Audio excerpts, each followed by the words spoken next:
মা গো মা, কি শীত কি শীত কি শীত! আমার রিক্সা ড্রাইভার ভাইও মাথার মধ্যে সোয়েটার দিছে, গলার মধ্যে সোয়েটার দিছে, আমিও মাথা পায়ে হাতে সব জায়গায় সোয়েটার দিছি।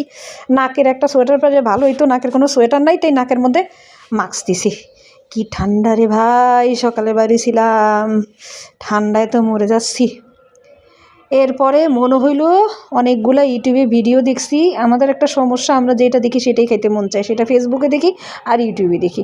সবাইকে দেখি বাটার চিকেন রান্না করছে, আমি কখনোই বাটার চিকেন রান্না করিনি। শীতে মনে হলো শরীর গরম করার জন্য একটু বাটার চিকেন রান্না করে দেখাই যায়। ফার্স্ট টাইম আপনাদের সাথেও শেয়ার করে ফেললাম, নিজেও শিখলাম। ইউটিউব দেখেই শেখা, নিজের কিছু ট্যাকটিস কাজে লাগালাম। আমাদের কাজই তো হচ্ছে অন্য কিছু দেখা, সেটার সাথে আবার নিজের কিছু এক্সট্রা লাগানো আর কি।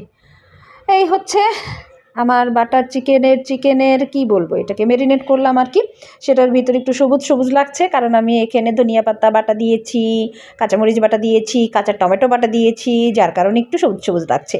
তার সাথে পেঁয়াজ বাটা এবং লবণ দিয়ে আমি সুন্দর করে মাখিয়ে রেখেছি।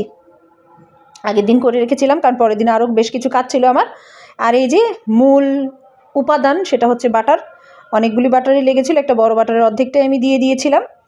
বাটারটা গলে যাওয়ার পরে সেখানে আমি পেঁয়াজ কুচি দিলাম, একটু কাঁচামরিচ কুচি দিলাম, একটু ফ্রেশ একটা গন্ধ আসার জন্য, স্মেল আসার জন্য।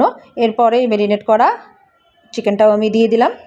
দেওয়ার পরে পানি 1 চিমটি দিয়েছি, কিন্তু এত পানি উঠেছে, যেহেতু আগের দিন আমি এটা ম্যারিনেট করে রেখেছিলাম, যার কারণে প্রচুর পরিমাণে পানি উঠেছে। নতুন করে আর পানি তো দিতে হয়নি, বরঞ্চ সেটাকে অনেক জোরে জাল দিয়ে তারপর আমাকে পানিটা কমাতে হয়েছে। একটু গোলমরিচের গুঁড়া দিলাম, আর গোলমরিচটা আমি আসলে সাধারণত ফ্রেশ দেওয়াটাই পছন্দ করি, কারণ এটা যে সুন্দর একটা অ্যারোমা আছে, সেই অ্যারোমাটা না থাকে না আমরা যদি আগে গোলমরিচের গুঁড়োটা করে রাখি। সুন্দর অ্যারোমাটা ধরে রাখার জন্যই আমি এই কাজটা করলাম। সুন্দর করে কষাচ্ছি, এখান থেকে নড়া যাবে না, নড়লেই এটা একটু লেগে গেলেই এটার মূল স্মেলটা নষ্ট হয়ে যাবে। একদম জোরে জাল দিয়ে দাঁড়িয়ে দাঁড়িয়ে একটু ধৈর্য ধরে এই রান্নাটা করতে হবে। আর আমি এই রান্নাটা আরেকটাভাবে আমি দেখেছি ইউটিউবে, সেখানে হচ্ছে যে পেঁয়াজ বেরেস্তাটা ব্লেন্ড করে তারপরে পাকা টমেটোটা দেয়, কিন্তু আমি আবার সেটা দিইনি।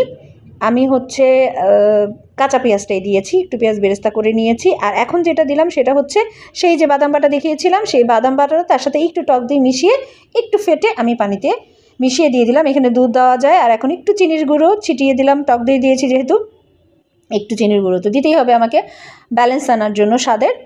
আর সেখানে দুধ দেওয়া যায়, বাট আজকে দুধ দেওয়ার কোনো সুযোগ নেই, এত পানি উঠেছে। ইচ্ছা করলে আপনারা দুধ দিতে পারেন, বাট বাটার আছে, এখানে ক্রিম আছে, ফ্রেশ ক্রিম, যেটা অত্যন্ত প্রয়োজন বাটার চিকেনের জন্য। ফ্রেশ ক্রিম না হলেই হবে না।